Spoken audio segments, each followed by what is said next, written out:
Paz do Senhor, queridos irmãos, pastor Davi Passos aqui mais uma vez para estudarmos a lição da Escola Bíblica Dominical. Hoje estaremos falando sobre a lição 11 do nosso terceiro trimestre de 2025, onde aqui falaremos sobre o tema Uma Igreja Hebreia na Casa de um Estrangeiro. Então, a lição nos apresenta aqui a verdade prática e o textuário. O textuário se encontra em Atos, capítulo 10, versículo 47. Você pode abrir aí a sua Bíblia e acompanhar, ou também você pode acompanhar aí com a sua lição. Atos, capítulo 10, versículo 47, que diz assim a palavra do Senhor.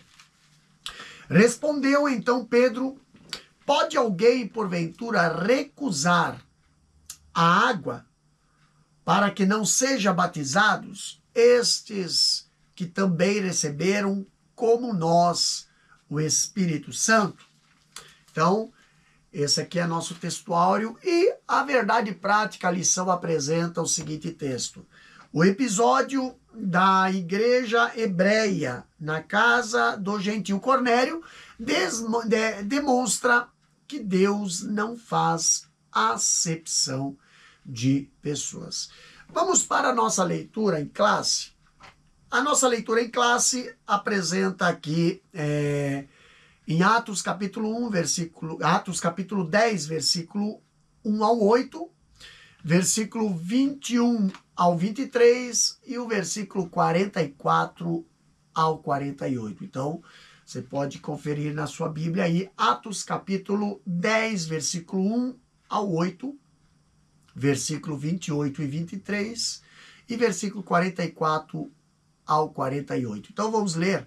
É uma leitura bem extensa, mas é necessário nós lermos esse texto para que possamos ter aqui, extrair desse texto alguns conhecimentos. Vamos lá. E havia em Cesareia um varão por nome Cornélio, centurião da corte, chamado Italiana, piedoso e temente a Deus, com toda a sua casa, o qual fazia muitas esmolas ao povo e de contínuo orava a Deus. Este, quase a hora nona do dia, viu claramente numa visão um anjo de Deus que se dirigia para ele e dizia: Cornélio. Este, fixando os olhos nele e muito atemorizado, disse: que é, Senhor? E o anjo lhe disse: as tuas orações e as tuas esmolas têm subido para memória diante de Deus. Agora, pois, envia homens a Jope e manda chamar a Simão, que tem por sobrenome Pedro. Esse está com um certo Simão, curtidor, que tem a sua casa junto do mar. Ele te dirá o que deves fazer. E retirando-se o anjo que lhe falava, chamou 2 dos seus criados e a um piedoso soldado dos que estavam ao seu serviço. E, havendo-lhes contado tudo, os enviou a Jope. Versículo 21 agora. E descendo Pedro para junto dos varões que lhes foram enviados por Cornélio, disse: sou eu ao quem procurais? Qual é a causa por que estáis aqui?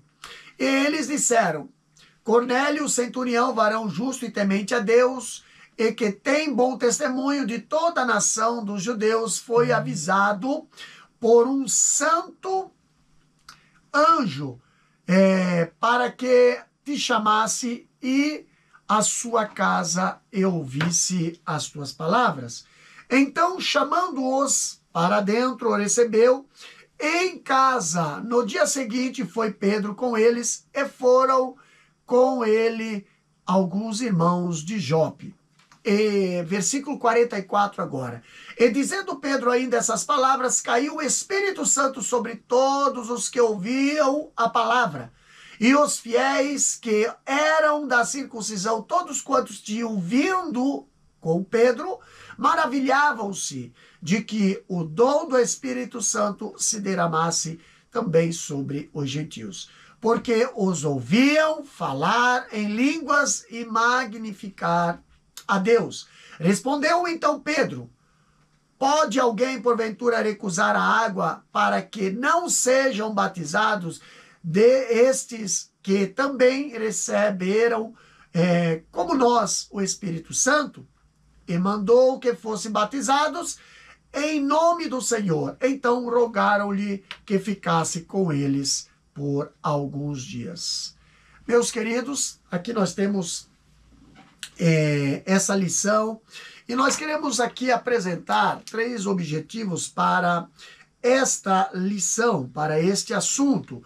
Primeiro objetivo é mostrar que Deus inclui os gentios em seu plano de salvação.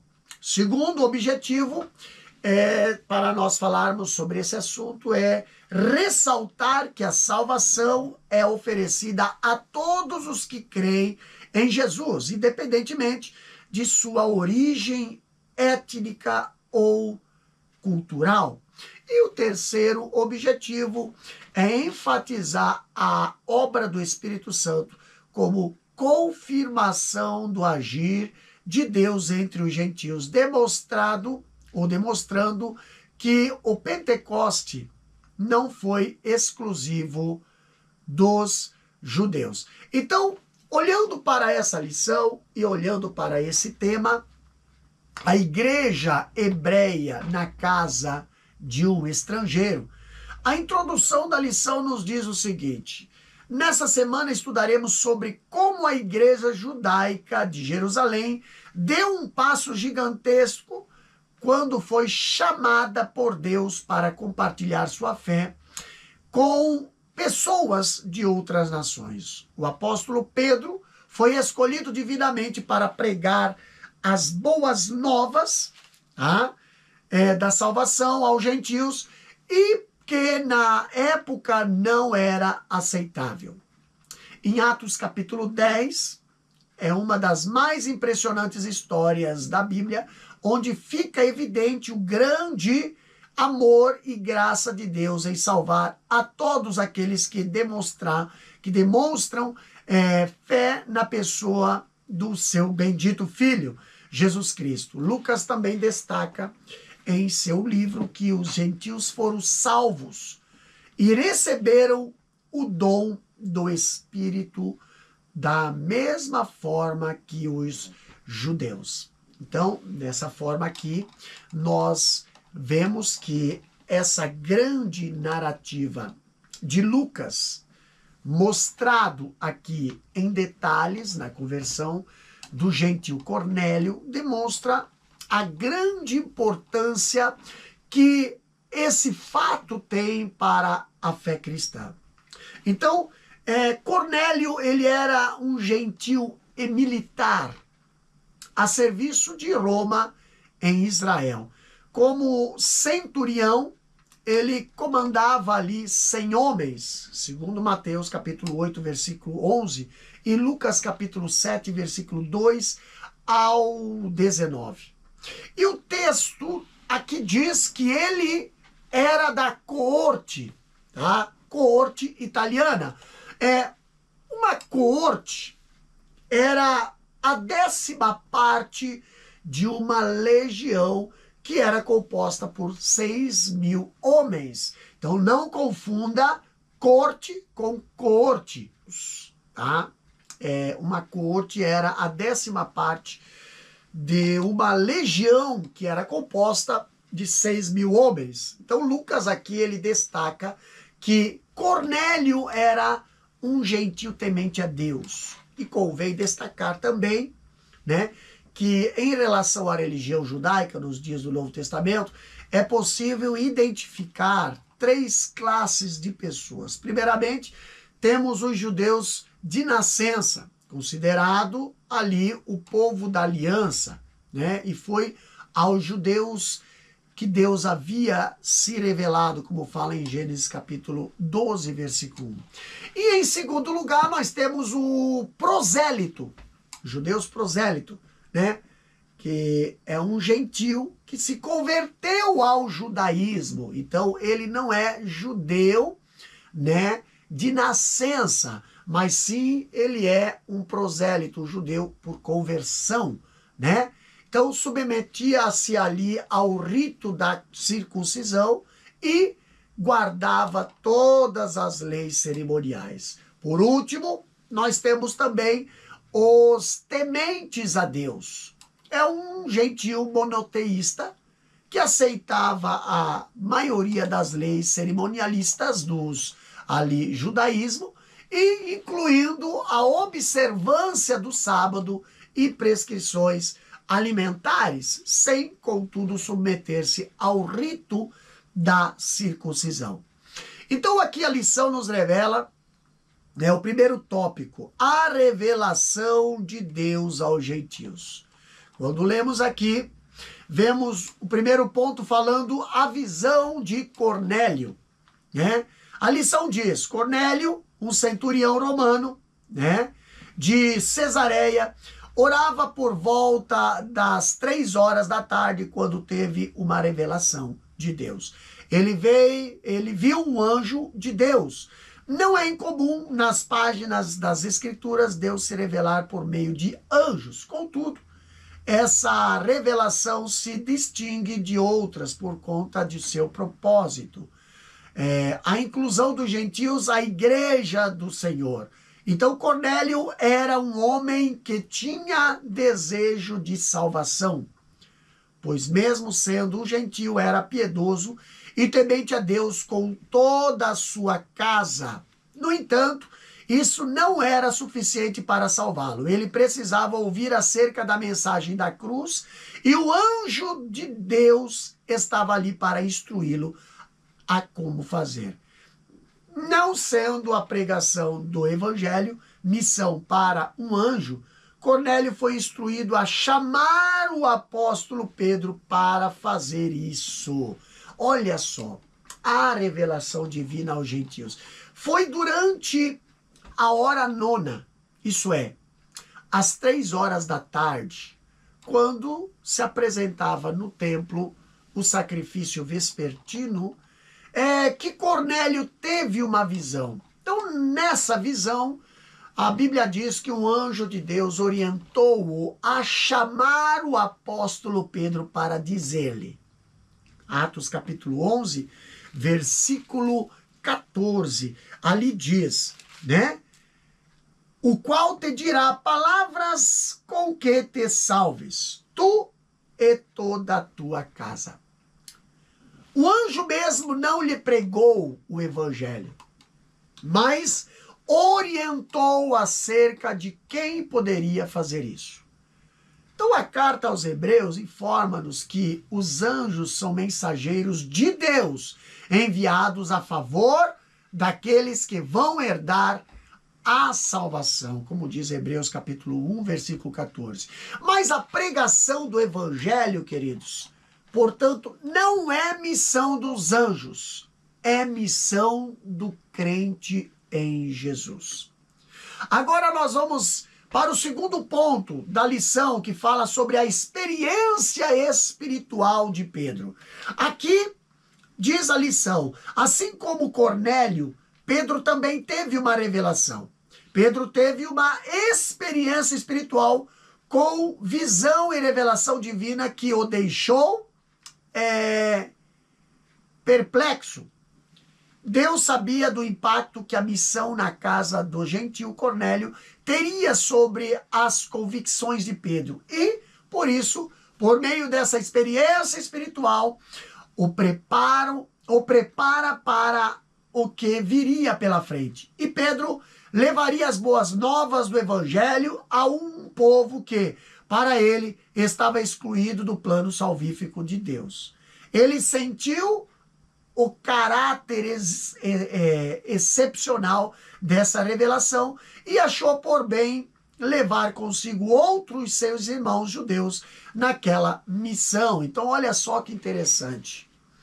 Aqui nós vemos que no dia seguinte, Pedro também teve uma visão.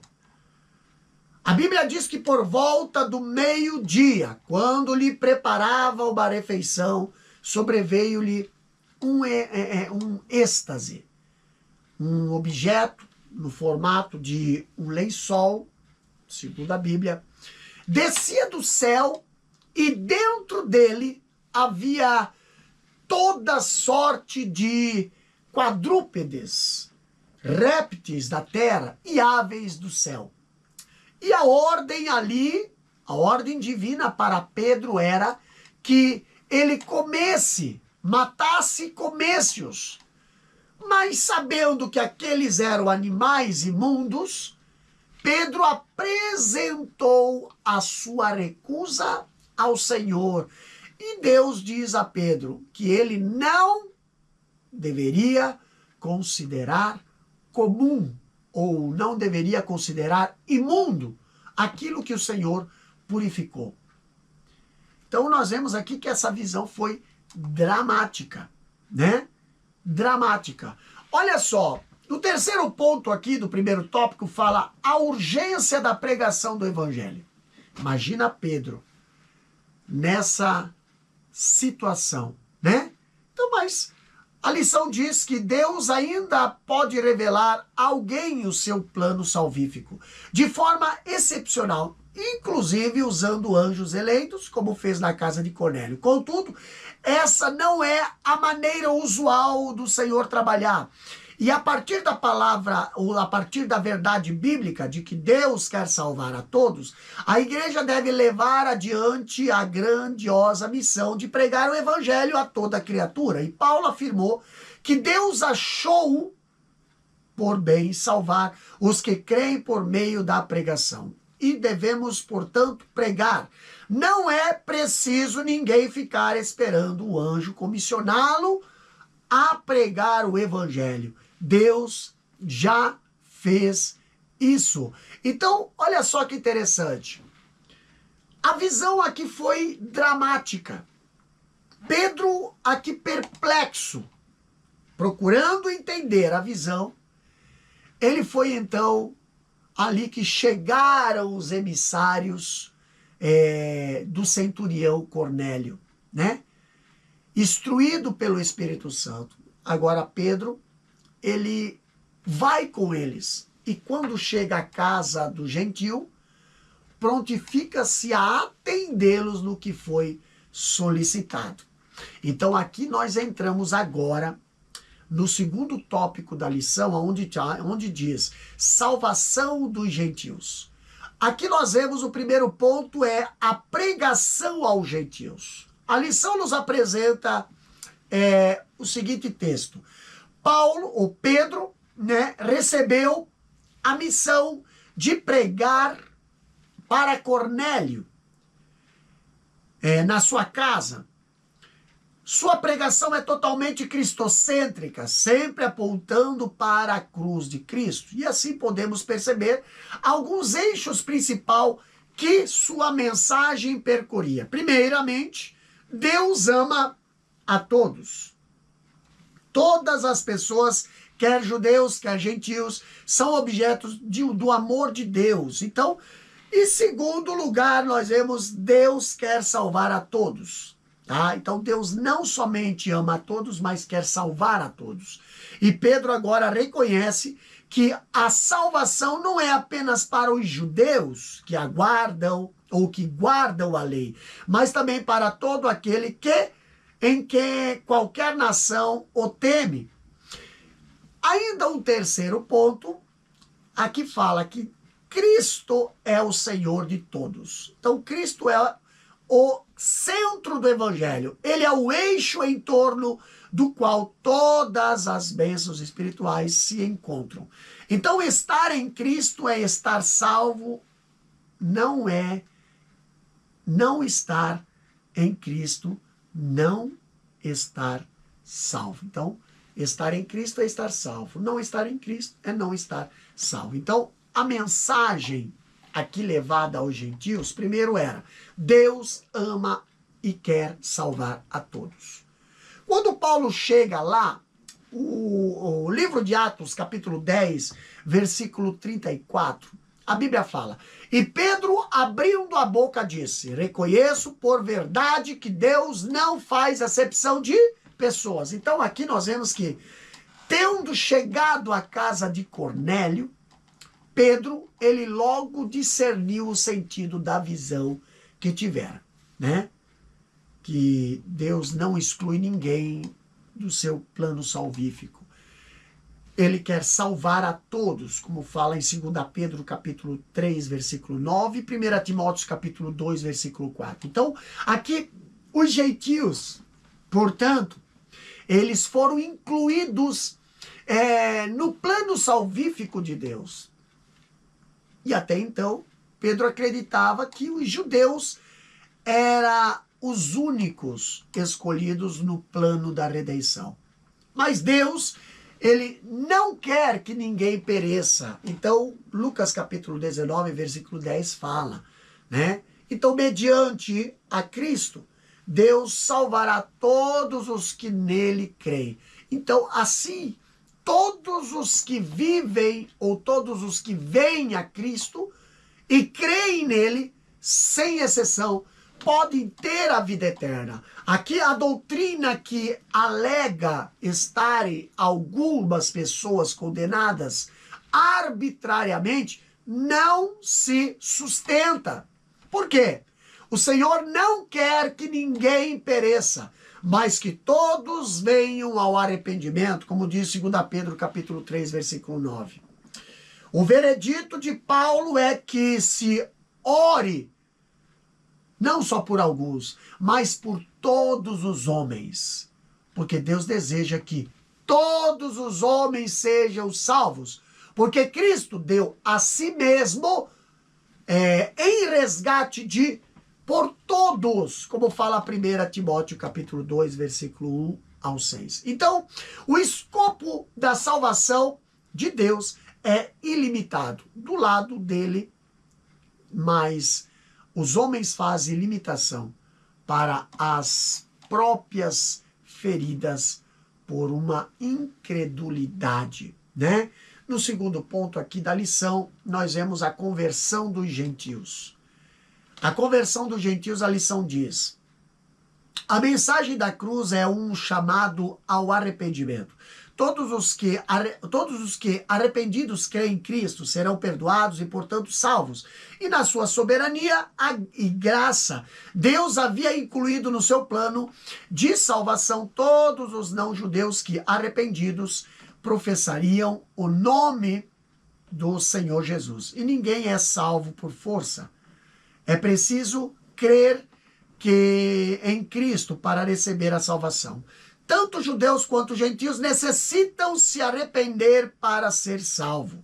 Os judeus acreditavam que o privilégio da salvação era exclusividade deles e que, portanto, os gentios estavam excluídos. Mas o Criador havia mostrado que isso era um erro. Posteriormente, os judeus convertidos reconheceram maravilhados, tá, que Deus, por meio do arrependimento, abriu a porta da fé para os gentios. Portanto, ele salvou os gentios que demonstraram fé em Jesus e se arrependeram de seus pecados.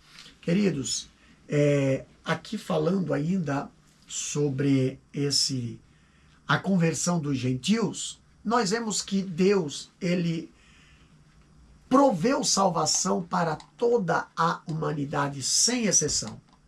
Quando nós olhamos para 2 Coríntios capítulo 5, versículo 19, a Bíblia diz: Deus estava em Cristo reconciliando consigo o mundo. Então ali não diz apenas alguns selecionados. Quando olhamos para Efésios capítulo 2, versículo 16, ali a Bíblia fala que reconciliou ambos. Isso quer dizer, gentio e judeus. Reconciliou ambos a Deus em um corpo pela cruz. A Bíblia também põe em relevo o caráter universal da expiação, quando nós lemos lá em 1 João capítulo 2, versículo 2, ali diz que ele é a propiciação. O que quer dizer? Ou propiciatório, né? A propiciatória, né? Pelos nossos pecados. e não somente pelos nossos próprios, mas também pelos do mundo inteiro. Quando olhamos também Romanos capítulo 5, versículo 6 a 18 fala também isso. Se olhamos para Hebreus capítulo 2, versículo 9 e Atos capítulo 10 e 34, ali a Bíblia fala que, assim sendo, ninguém é excluído nessa reconciliação. Então, a Bíblia contraria o ensino que afirma que somente os eleitos são influenciados a arrepender-se e crer no Evangelho. Contra essa teoria, destaca-se palavras de Jesus, lá em João capítulo 12, versículo 32, que diz: "E eu, quando for levantado da terra, todos atrairei a mim." Então, há vários textos na Sagrada Escritura que corrobora com esse fato. Primeiro, a Bíblia fala em João 3,16, que diz: "Porque Deus amou o mundo de tal maneira que deu seu Filho unigênito, para que todo aquele que nele crê não pereça, mas tenha a vida eterna." Ainda continuando diz: "Porque Deus enviou o seu Filho ao mundo para que não para que condenasse o mundo." Isso é, as pessoas no mundo, mas para que o mundo fosse salvo por ele. João 3:16 e 17. Então Deus é amor. O amor é próprio da natureza divina. O seu amor modera a sua justiça em misericórdia e graça. Agora, é um erro, queridos, pensar que Deus quer condenar certas pessoas arbitrariamente. Quando olhamos o seu poder, quando olhamos a sua sabedoria, eles foram mostrados na criação, mas o seu amor é mostrado na redenção. O homem precisava muito de misericórdia, mas não a merecia o mínimo. Então Cristo, por nós, ele morreu enquanto ainda éramos pecadores, como fala Romanos 5 e 8. E quando olhamos para esta passagem, nós vemos que o amor divino deu à luz a graça. O que é graça? Charisma, favor não merecido. A graça divina deu à luz a redenção mediante a morte de Cristo, e a redenção deu à luz a salvação. Então aqui nós vemos que há várias passagens nas Escrituras exortando ao arrependimento e que demonstram a verdade da responsabilidade do homem na dinâmica da salvação. Isso pode ser visto no chamado ali de João Batista ao arrependimento, né? E também de Jesus e dos apóstolos que verberaram ali a mesma mensagem. Quando olhamos Paulo, ele conclamou, e Pedro também conclamou ao arrependimento, chamando o povo a arrepender-se e a converter-se. Então, anos depois, né, também Paulo, ele exclamou que Deus ordena que todos os homens que se arrependam, né? Falei de Paulo também em Atos capítulo 17, versículo 30 a 31. Então, o plano da salvação, a salvação é concedida a todos os que se arrependerem e crerem.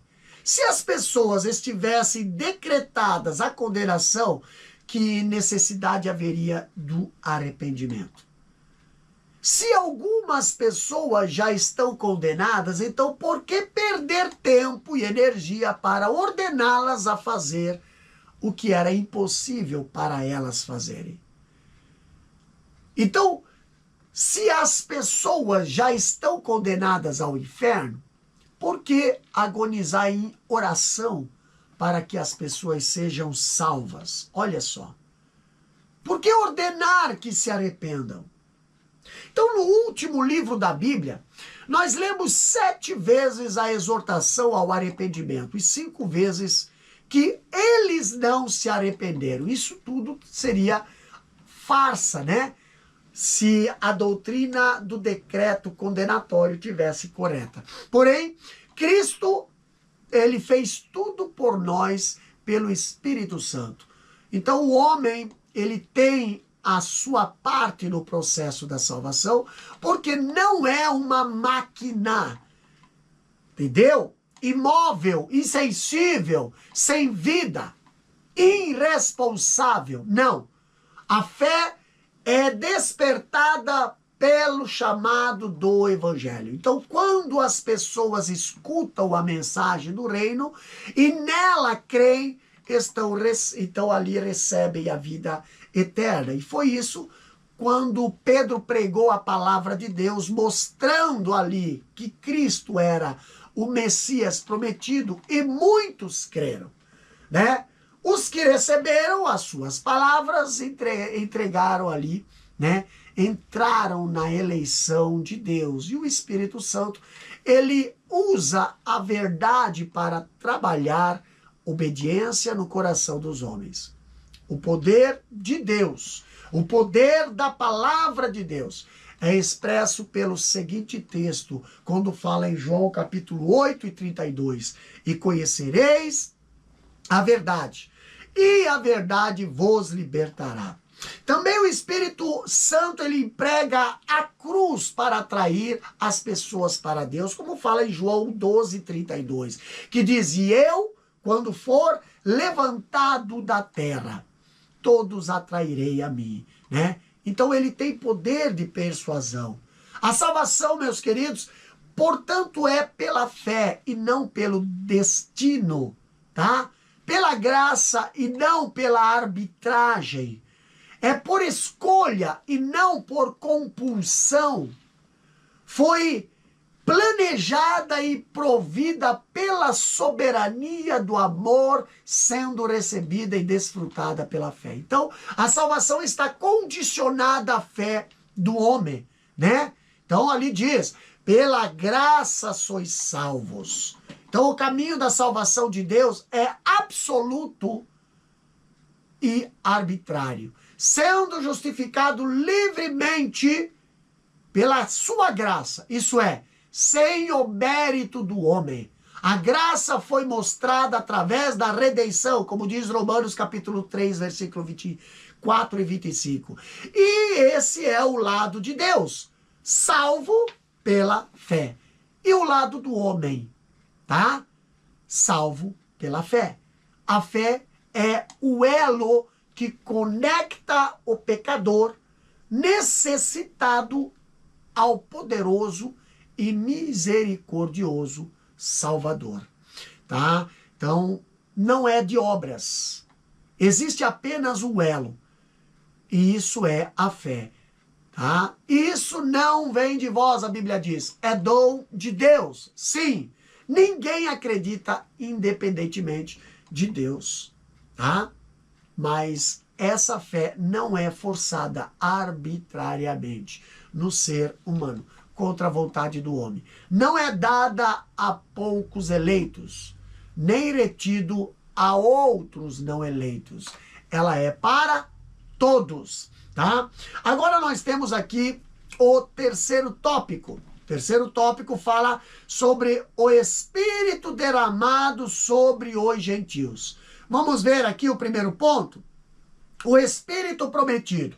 O batismo no Espírito Santo experimentado pelos gentios na casa de Cornélio foi um dos fatos mais marcantes que aconteceu nos dias da igreja primitiva. Anos mais tarde, durante o primeiro concílio da igreja em Jerusalém, Pedro fez referência a esse fato como sendo uma das promessas feitas por Deus aos gentios. Assim, o recebimento do Espírito Santo, incluindo a experiência pentecostal do batismo no Espírito Santo, era a bênção de Abraão feita aos gentios. Pedro já havia dito, citando a profecia do profeta Joel, que o batismo no Espírito Santo era uma promessa de Deus a toda a carne. A promessa, portanto, não se limitava mais aos judeus, nem tampouco a uma classe especial, reis, profetas e sacerdotes, mas a todos quanto nosso Senhor Deus chamar. Então, você e todos os que creem em Cristo somos contemplados com essa promessa. Então, queridos, olha só. A Bíblia fala, e dizendo Pedro ainda essas palavras, caiu o Espírito Santo sobre todos os que ouviam a palavra. E os fiéis que eram da circuncisão, todos quantos tinham vindo com Pedro, maravilharam-se de que o dom do Espírito Santo ali se derramasse também sobre os gentios, porque os ouviam falar em línguas e magnificar a Deus. Então, temos aqui, né, a descida, né, o Espírito prometido. No segundo ponto, aqui a nossa lição fala assim, o Espírito recebido. Como vimos logo após os gentios terem recebido a palavra de Deus, isso é, se convertido à fé cristã, o Espírito Santo foi derramado sobre os crentes gentios de Cesareia. E os fiéis que eram da circuncisão, todos quantos tinham vindo com Pedro, maravilharam-se de que o dom do Espírito Santo se derramasse também sobre os gentios. Esse derramamento do Espírito veio acompanhado pela evidência física do falar em outras línguas e expressões de louvor, que aparece aqui como um padrão já aceito pela comunidade cristã, porque os ouviam falar em línguas e magnificar a Deus. Então aqui nós vemos, nesse segundo ponto do terceiro tópico, o Espírito, ele foi derramado sobre os gentios enquanto Pedro ainda pregava a palavra.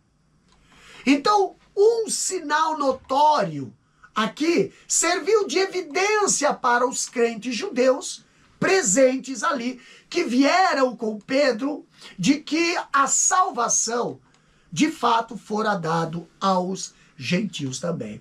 Eles haviam recebido o Espírito Santo. Eles também os ouviam falar em outras línguas e magnificar a Deus. Então aqui fica evidente que esses crentes, nessa época, consideravam o fenômeno do falar em línguas como a evidência do batismo pentecostal. Então, convém aqui destacar que o falar em línguas em Atos 2 e 4 e Atos 10 e 46, também Atos 19 e 6, é o mesmo em natureza e essência daquelas faladas em 1 Coríntios, capítulo 14, versículo 2, versículo 4, versículo 5, versículo 13 e o versículo 14. Porém, diferindo no seu propósito, tá? Olha só, na ocorrência de Atos 2, versículo 4, foram reconhecidas pelos presentes, mas isso não aconteceu com as línguas de Atos 10 e 46. E em 1 Coríntios, que nesse último caso precisava de interpretação para serem entendidas.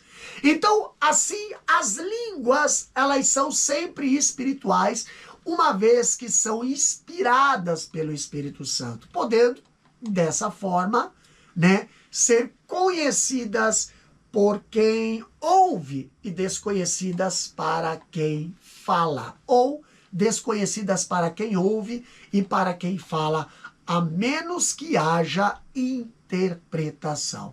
Então, a razão de que essas línguas são sempre espirituais está no fato de que o falante de línguas deve orar para interpretá-la e não estudar como se requer de um aprendiz de idiomas, né? Ah, eu quero falar inglês, então eu vou estudar inglês. Não, tá? Não é dessa forma que você vai aprender a interpretar as línguas estranhas, né? Como fala em 1 Coríntios capítulo 14, versículo 13. Então, em Coríntio, por haver indoutos e descrentes no culto, havia a necessidade de alguém, também movido pelo Espírito, interpretar as línguas que estavam sendo faladas. Então, todavia, aqui, em uma reunião de caráter privado, como a que aconteceu na casa de Cornélio, em Cesareia, isso não era necessário. Aqui dizer que as línguas em Atos eram autênticas por tratar-se de idiomas reais e em Coríntio um falar estático, sem sentido algum, porque não eram compreendidos, nem tem fundamentação. Então, quem pensa assim desconsidera, por exemplo, o alto conceito que Paulo tinha sobre o fenômeno glossolálico, né? Ali de 1 Coríntios capítulo 12 até o capítulo 14. Então Paulo ele afirmou que as línguas em Corinto pertenciam ou permitiam a quem falasse comunicar-se diretamente com Deus, né? Como diz 1 Coríntios 14 e 2. Então, trazendo dessa forma, edificação ao falante, edificava a quem ouvia quando interpretadas, como diz 1 Coríntios capítulo 14, versículo 5. E engrandecia a Deus como expressão de louvor, né? Como fala 1 Coríntios 14, versículo 14 a 17. Então o próprio Paulo era grato a Deus por falar em línguas em abundância. Ele mesmo diz em 1 Coríntios 14, 18. Então, nós vimos ilustrar aqui, né? Iremos ilustrar aqui o que está sendo afirmado aqui.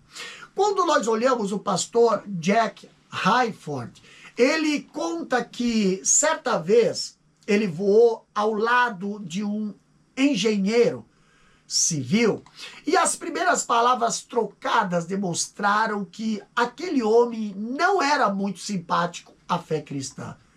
Então, durante o voo, Hayford, ele diz que estava procurando alguma forma de estabelecer uma conexão onde fosse possível compartilhar o evangelho de Jesus. Então, assim, durante o voo, Hayford, ele diz ter ouvido a voz do Senhor orientando ele a falar em línguas com aquele homem. E Hayford, depois de receber permissão do engenheiro para falar-lhe, narra o que segue. Ele diz que desviei o olhar do rosto dele, meus olhos focalizados no padrão do estofamento da parte de trás do assento na frente dele e, em um tom de conversa, comecei a falar em minha linguagem espiritual. Eu mal tinha começado quando parecia que eu tinha um canto linguístico e me ouviu falando uma língua diferente de qualquer outra que eu já tinha ouvido em orações antes. A duração total de tudo o que eu falei foi aproximadamente a duração desse parágrafo. Parei e olhei de volta para Bill. Sua resposta foi imediata e profissional. Essa é uma língua pré-Kiwai. De onde veio a nossa língua indígena, Kiwai, né? Então, incrivelmente consegui manter a naturalidade, embora tudo dentro de mim quisesse gritar. Ele falou, sério? Aleluia! Ele continuou. Não conheço todas as palavras que você falou, mas conheço a ideia que elas expressam. Eu mal podia acreditar no que ele estava dizendo. Eu estava perplexo, mas totalmente reservado em meu comportamento exterior. Que ideia elas expressam? Perguntei. Bem, ele gesticulou de forma ascendente com a mão. Algo a respeito da luz que vem do alto. Foi algo do Espírito Santo. E eu sabia o que deveria dizer agora. Obrigado, Bill. É incrível que isso tenha acontecido. Agradeço de coração por ter me permitido fazer essa pergunta. Ele gesticulou simplesmente dizendo, imagino, foi interessante. Olha só que interessante. Hayford, ele finaliza aqui o seu testemunho contando da sua felicidade quando viu o próprio Senhor revelando-se àquele homem como luz que vem do alto. Era assim que a cultura daquele engenheiro entendia o divino. Hayford viu um diálogo inusitado como parte do propósito divino para abençoar aquela vida que até então demonstrara ser totalmente cética com a fé cristã. E depois do que acabara de acontecer, e tendo ouvido Hayford explicar de que fenômeno tratava-se, o engenheiro ficou totalmente aberto à fé cristã. Em 1993, o escritor diz que estava no templo central da Assembleia de Deus de Altos, Piauí, igreja da qual ele era membro, e naquela época ele buscava a orientação do Senhor em relação ao seu propósito e obra em sua vida, né? Então foi então que numa sexta-feira ele diz que quando se encontrava orando no templo, o Espírito Santo o encheu e ele começou a falar em línguas. Logo em seguida, o sentido daquelas palavras começou a fluir em sua mente.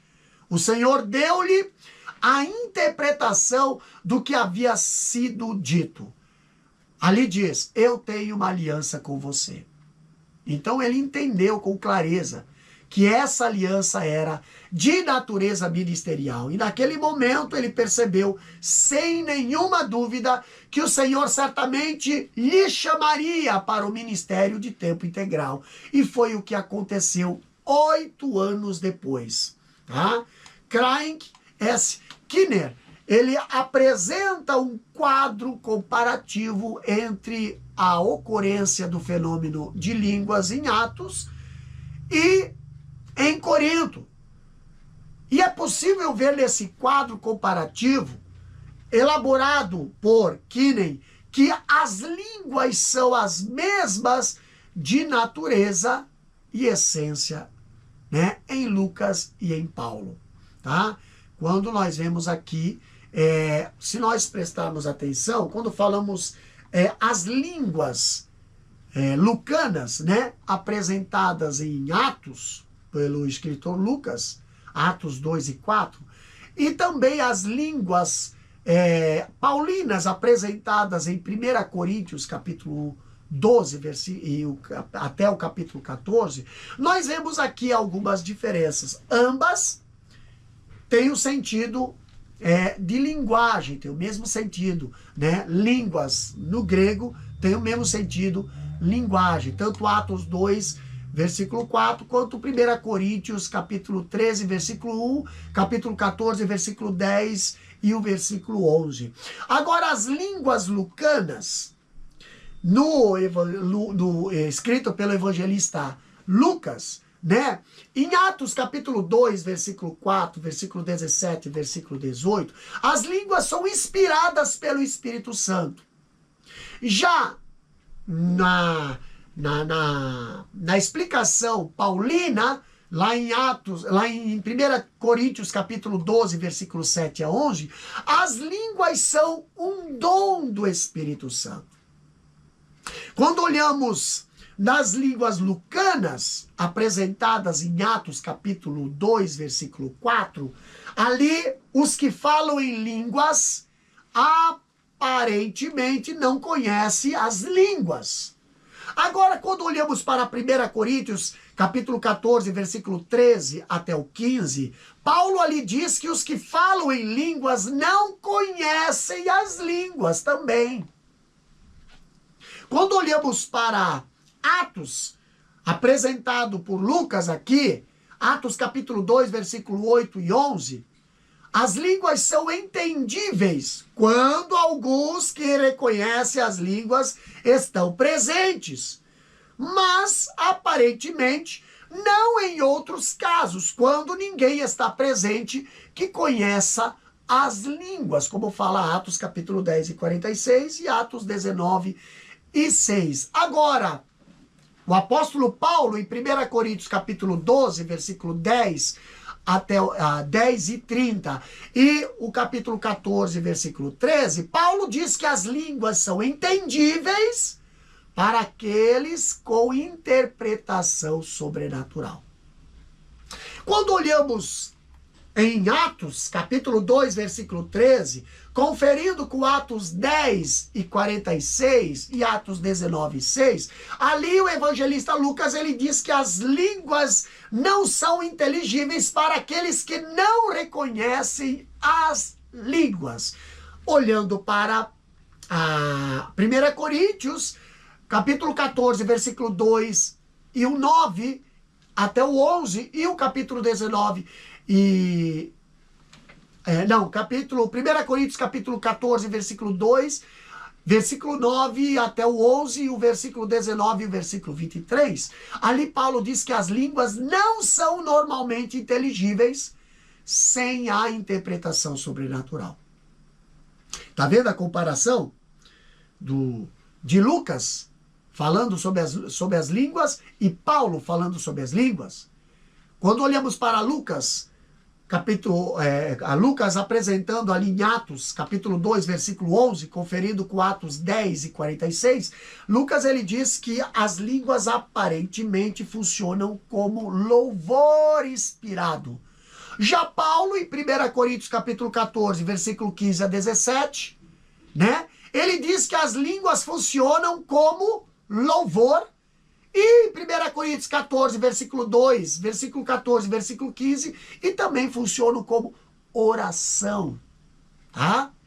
Em Atos capítulo 19, versículo 6, e Atos 2, 17 e 18, ali é falado que as línguas podem estar associadas, embora sejam distinguíveis, associadas a outros dons de fala, ou da fala, como a profecia, né, Atos 19, 6, e estão relacionados à fala profética, Atos 2, 17 e 18.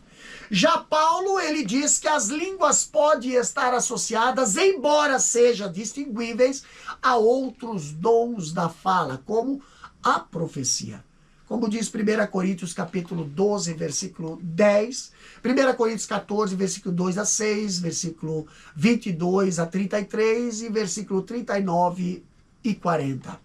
Quando olhamos para Atos, capítulo 2, versículo 17 e 18, conferindo com Atos 2 e 43, ali Lucas diz que falar em línguas pertence a uma esfera mais ampla da atividade do Espírito, isso é, visões e sonhos, né? Agora, Paulo, em 1 Coríntios 12, versículo 8 a 10 e versículo 28 até o 30, ele já fala que o falar em línguas pertence a uma esfera mais ampla da atividade do Espírito, isso é, curas e milagres, tá? Então, nessa tabela, nós temos também em Atos capítulo 2, versículo 11 até o 13, ali Lucas fala que as línguas, pelo menos nessa ocasião, tá, funcionam como sinal para os incrédulos. Atos capítulo 2, versículo 11 até o 13. Paulo, lá em 1 Coríntios capítulo 14, versículo 22, ele diz que as línguas podem funcionar como sinal para os incrédulos também. Olha só. Em Atos 2 e 13, aqui Lucas diz que as emoções do falar em línguas levam algumas pessoas de fora a presumir a embriaguez dos falantes. Paulo, lá em 1 Coríntios capítulo 14, versículo 23, ele diz que a emoção do falar em línguas leva as pessoas de fora a presumir a loucura dos falantes, tá? Na teologia lucana, aqui apresenta em Atos capítulo 2, versículo 4, Atos capítulo 10, versículo 44 a 46, Lucas, ele fala que o dom de falar em línguas é escolha de Deus, e nem sempre mediado pela escolha da agência humana, embora tal agência seja possível, como fala em Atos capítulo 19, versículo 6. Agora, Paulo, em 1 Coríntios capítulo 12, versículo 10 e 11, o falar em línguas, Paulo diz, né, que o falar em línguas, como os outros dons, é a escolha soberana de Deus. E ainda diz em 1 Coríntios 12, 31, em 1 Coríntios 14, 1 e o versículo 39, embora os indivíduos possam aparentemente buscar os dons. Então, olha só, comparando Atos 2 com 1 Coríntios 12, não há aqui contradição, tá? Não há aqui contradição. Porém, precisamos entender os fatos e os contextos, né?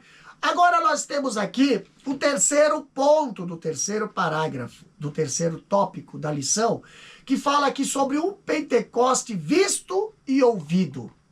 Aqui, posteriormente, quando questionado e censurado por outros judeus por ter ido à casa de um gentil em Cesareia, Pedro usou a experiência pentecostal ocorrida na casa de Cornélio como argumento a favor da autenticidade da fé gentílica.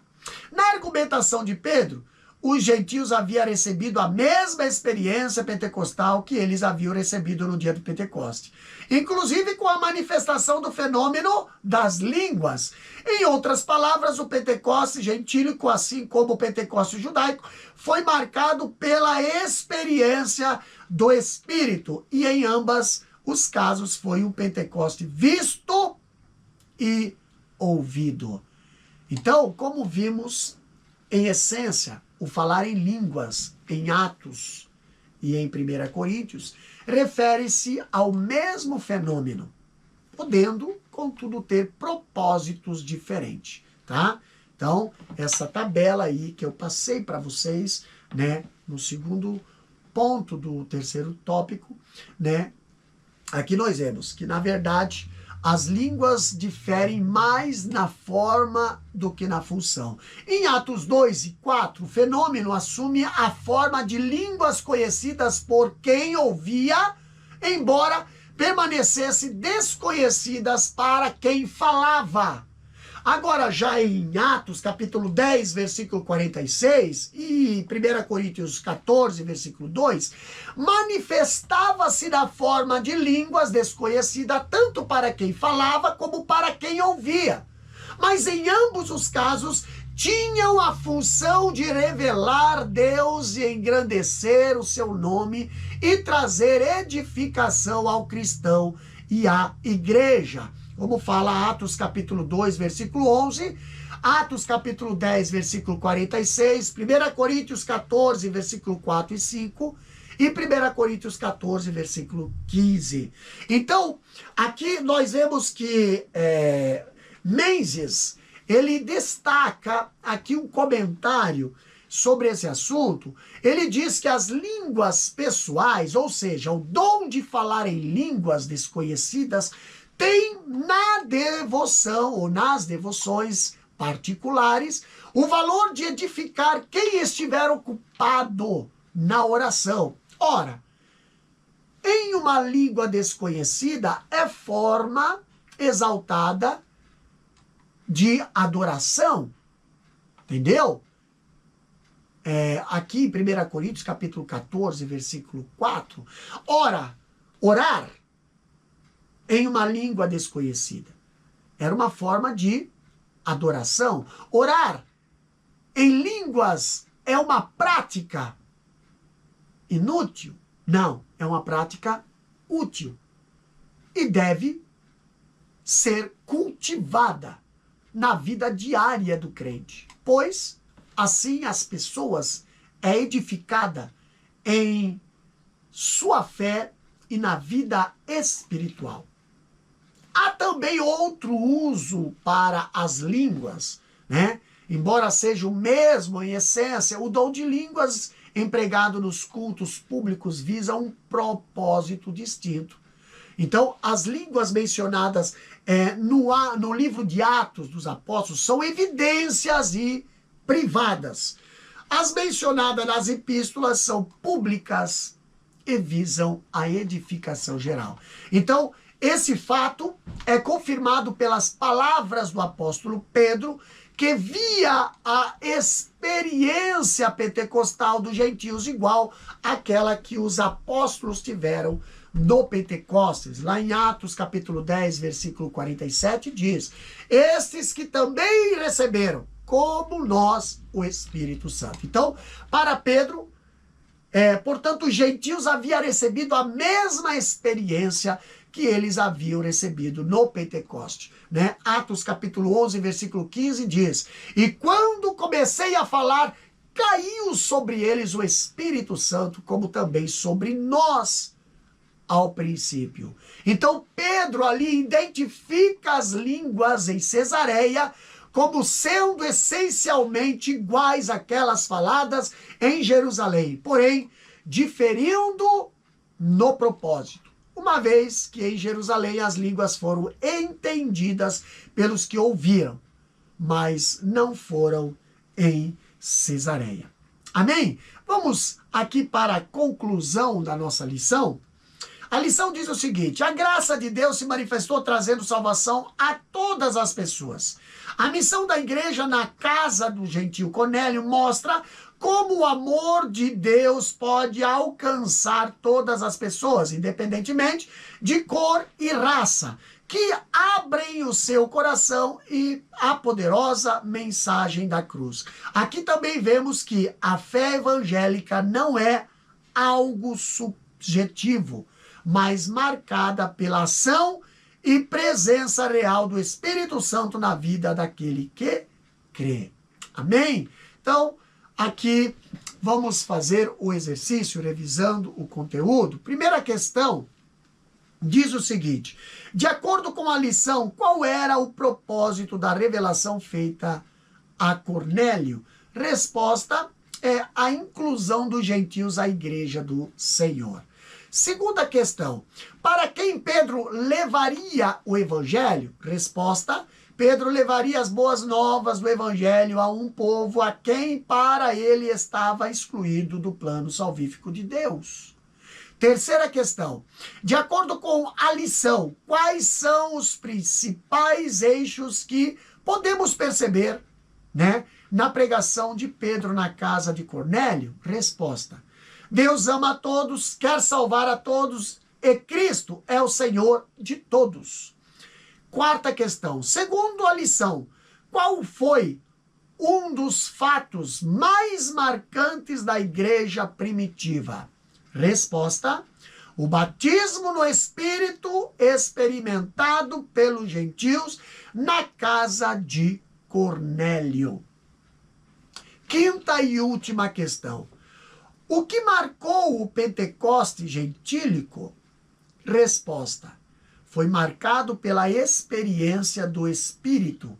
Em ambos os casos, foi um Pentecoste visto e ouvido. Tá? Então aqui nós finalizamos mais uma lição de número 11, né? Do nosso terceiro trimestre de 2025. Convidando você a estar se inscrevendo em nosso canal, tá?